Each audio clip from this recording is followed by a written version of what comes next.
सुना सुनावा। दिलवा में हमारा बाटे होई है ख्वाहिश। कैसन ख्वाहिश सखी? दिलवा में हमारा बाटे होई है ख्वाहिश।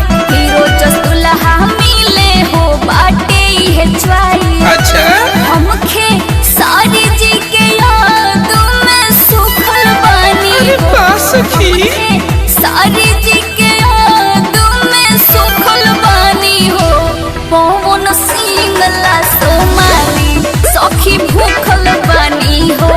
पावर स्टार ला सोमाली सखी भूखल बानी हो।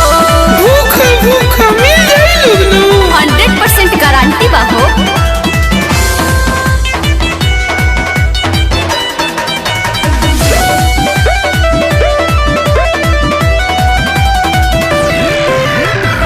लागता कि सपना हमार दिलवे में रही। अच्छा ताहरो से सखी दुखवा का कही। अरे लजा मत कही दो। सुनो ना।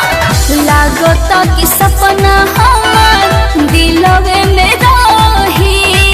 ताहरा से सखी दुखवा का कही। कहलू जी खातिरो भी तकले रुकल बानी।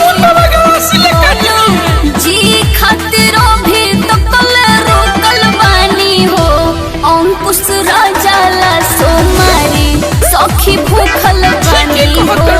गुंजन सिंह ला सोमारी सखी भूखल बानी हो।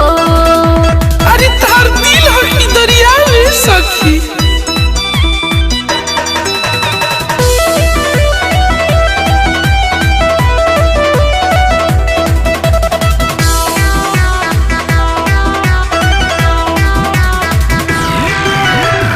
अर्जुन अखिलेश नहीं दिल तनिको भाव हो।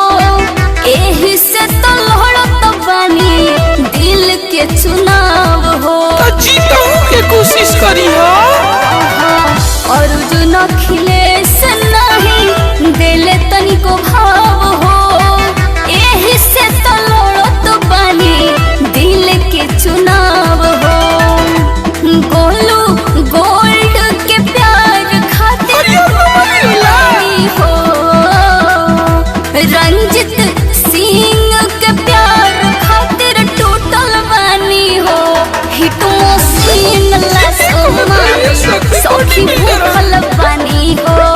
ओमन सिंह ला सोमारी सखी भूखल बानी हो। ए सखी तारा नियनु लुखती को जानी भूखत हुई।